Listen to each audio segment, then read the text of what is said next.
All right, so Native Instruments has put out a statement saying that they're going to give us some new updates to the Maschine Plus and to the Maschine software. And this is actually very cool, but there is a few things that I would like to see, just some things for me personally. And if you guys know some things that you guys would like to see, you guys can go ahead and put in the comment section after you watch the video. So I'm going to open up the Maschine 3 software, and we're going to go ahead and go through a few things that I would like to see in the upcoming updates. So let's check those out. Bolo!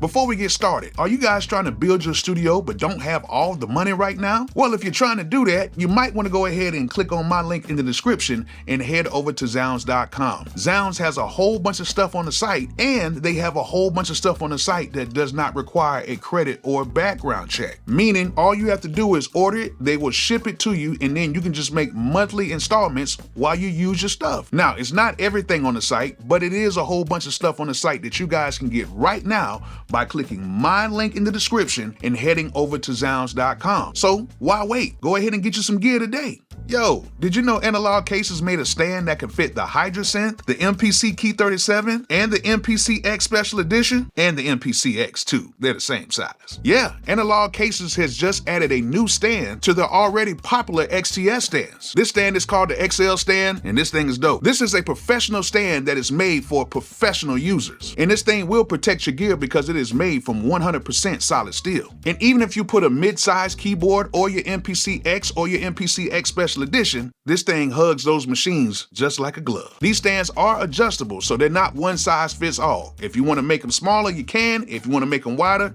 you can do that as well. And these stands have ample clearance for all your cords and cables as well. So if you're looking for a really dope stand for your mid-sized keyboards and for your MPC X or MPC X Special Edition, go ahead and click my link in the description and head over to Analog Cases and get you the new XL stand today. All right, so first things first, this is not going to be like an overly edited video. If I make a few mess ups, it just is what it is. I'm just trying to get out my thoughts as quickly as possible. I'm not going in any type of particular order or anything, so I just really kind of want to get to the point, especially after you guys had to watch all those affiliate links. So let's go ahead and get to it. The first thing that I do want to see in a new update is MP3 export. Okay, as of right now, if we do go to export right now, if we go right here and we try to pick the type, we only have WAV and AIFF. That's it. So still no MP3 export. I hope they can find a way to do that, or even like a MP4 or something like that, something to where we can compress our files without us having to use anything else, because a lot of times I have to use an outside source to compress my files when I'm sending stuff off, because believe it or not, a lot of people still accept MP3s because it's just easier to email MP3s than it is to email a whole WAV file. I know a lot of you guys are like, well, you know, you want the best quality, you want this and that. I get it. But a lot of these guys just want to go to their Gmail accounts and click and play the beat directly from there. Nobody wants to sit there and have to download a whole WAV file like that. Okay, you can play it on the Gmail, but you know a lot of these WAV files are too big for that. And most people have Gmail accounts where they just go through and they just want to play beats directly from their Gmail account. So yeah, that'll be very cool if they did have that, and that would be very helpful. Now, another thing that a lot of people have been talking about is this particular thing right here. Say, for instance, this clap. I have this clap. I want to drag this in. Now, say, for instance, we want to use this particular editor right here, and we want to put the claps in here. So say, for instance, we add a clap. We add it in there. Now, say, for instance, we want to hear this clap in maybe a different key. We can play it along here, but when we move it, we can't hear nothing. And I think that's something that they should definitely add, to where when we move these notes, we hear the sound. And that way, if you want to build chords or just hear sounds in just different keys or whatever, we can do that. I hope they can add that in there. I think it's long overdue. I think that'll be great if they did do that. All right, another thing that I hope that they would add in here, as you guys can see, we're in a scene right now. We have a pattern right here, but if we go right here into the actual like song view, one thing that I really hope that they do add on the future updates is for us to be able to take our audio and just drag it right into here, but we cannot do that. That would be so helpful if we were able to just go ahead and just drag our audio into the timeline like that and still be able to use all the effects and everything that they do have in here. That would be awesome if that could happen. Right now, they don't have it right now. We would still have to basically put it on a pad or put it in a group or something like that, and then we can do it that way. But that would be great. All right, so another thing that I would like to see is right now, as you guys can see, I'm in a scene right here, right? And I have this really cheesy beat. I use my X Factor drum kit just to make this really, quick little beat. But here's the beat right here.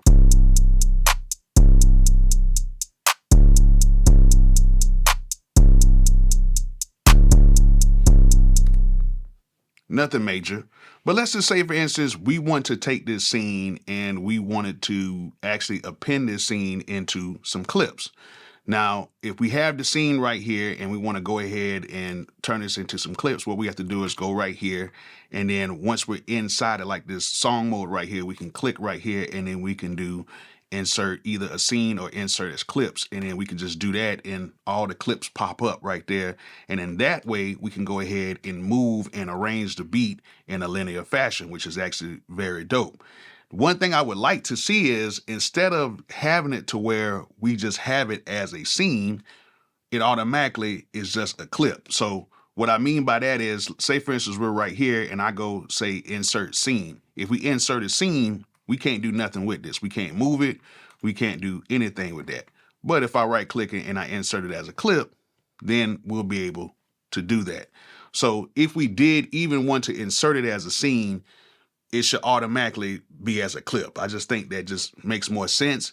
If it doesn't, let me know in the comment section, because I just think it just makes more sense for it to automatically be in a clip instead of it being in the scene. That way we can go ahead and do what we have to do. But if you guys feel that it shouldn't be that way, let me know. Let me know why you don't think it should be that way. And I also know as well that you can produce in clips as well. So one thing that I do like about this is we do have the option to produce our songs in clips, and that way it'll show up in a linear way by just producing it, with the clips already on. So you can actually take your files and make clips automatically in this mode right here. So that's actually pretty cool. But I'm just saying, if we want to do it the old school way and we want to go ahead and append things into the actual song, I think it'll be dope if we could just have it directly going into clips. So basically clips and scenes would be together. But like I said before, let me know if I'm kind of reaching with that one. All right, quick sidebar before I go to the next thing. I had a great conversation with the legend Young Guru, and he actually showed me how to time warp inside of the Maschine.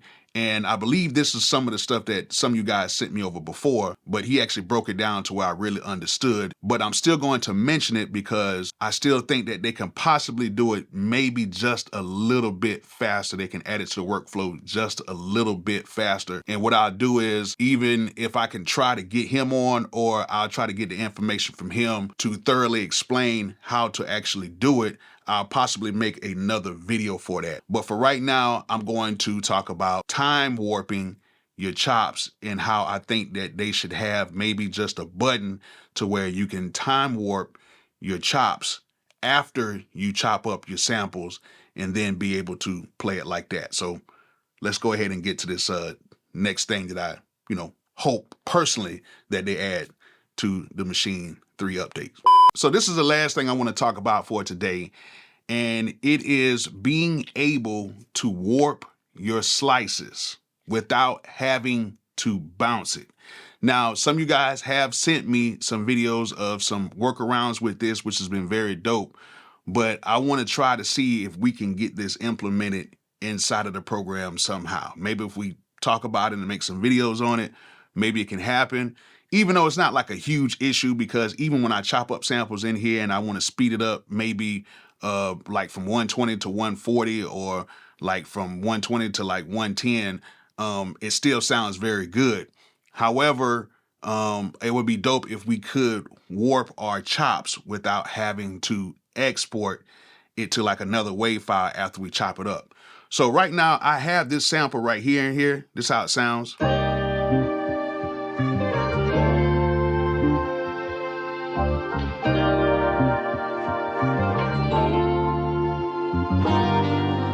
So now that we have the sample, I can actually go right here into slice mode right here. Now, the good thing about Maschine is when you do go into the slice mode, it actually detects the audio very well. So right now this audio is at 85 and boom, it already has it at 85 already. And then you can pretty much just go ahead and slice things up. Now, if you know you have a really good loop and it is like loops perfectly, then you can just slice this up pretty much by the grid, which I'm gonna do that right now. So I got everything sliced up by the grid. You can actually do this in split mode as well, which is actually very good. And it came out pretty cool on grid. So if I play it back right now, this is how it sounds.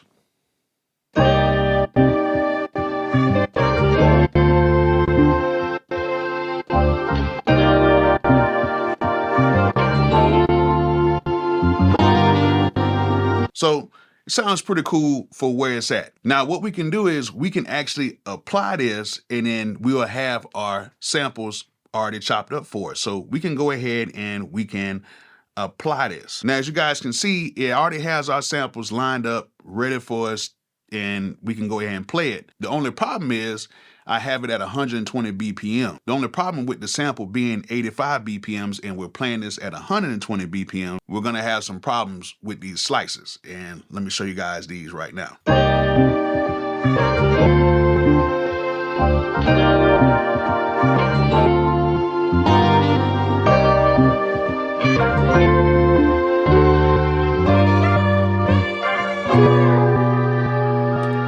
And I ain't gonna lie, they actually sounded pretty doggone good.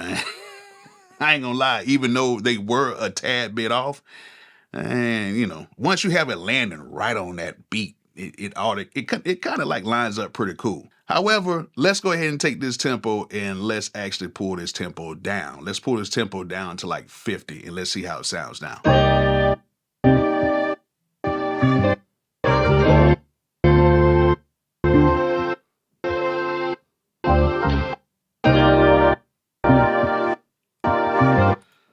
So as you guys can see, the sample does not fill up the total gap and it gets cut off like that and it doesn't sound good. Now, if we went up to like 70 BPM, I think it'll still sound fairly decent, but let's see.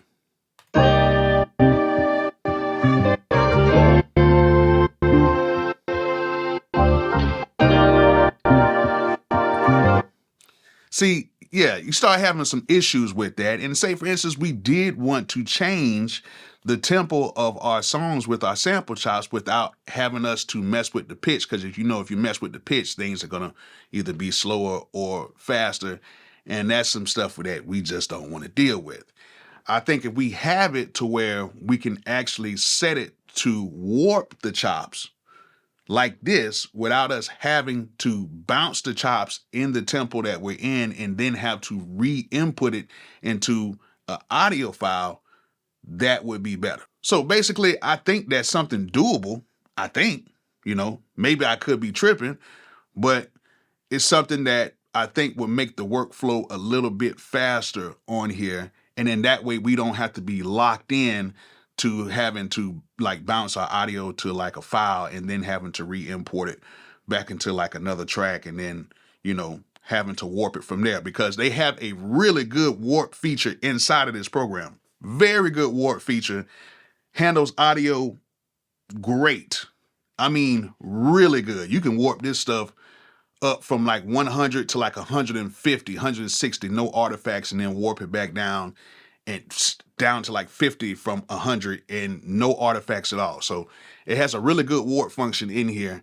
I wish they would add that to where we can do it with the sample chops as well. And oh, I forgot one last thing. one last thing. If they could actually have some sort of UI for their internal effects. So say for instance, like this effect right here, say if we go to internal effects and say for instance, a limiter. We want to add a limiter on here and we want to double click on here. There is no like nothing. We can't see anything. All we just see is these things right here. And that's pretty much it. We just see the knobs right here. It would be very dope if they had their own type of interface for the built-in plugins on here. That would be dope. So yeah, they need that, kind of liven things up a little bit. I think that'd be cool. So I want you guys to let me know if some of these features are worth it or not. And let me know if you think these may come to a future update of the Maschine 3 software. I hope this video was informative. Hope you guys learned something from it. And like I always say, peace out.